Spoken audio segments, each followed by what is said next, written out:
حضرت انس رضی اللہ تعالی عنہ سے روایت ہے کہ رسول اللہ صلی اللہ علیہ وآلہ وسلم نے ارشاد فرمایا،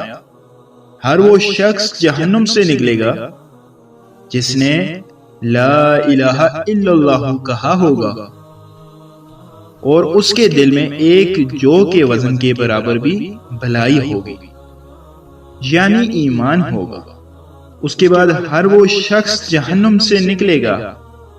جس نے لا الہ الا اللہ کہا ہوگا اور اس کے دل میں گندم کے دانے کے برابر بھی خیر ہوگی، یعنی ایمان ہوگا۔ پھر ہر وہ شخص جہنم سے نکلے گا جس نے لا الہ الا اللہ کہا ہوگا اور اس کے دل میں ذرہ برابر بھی خیر ہوگی، یعنی ایمان ہوگا۔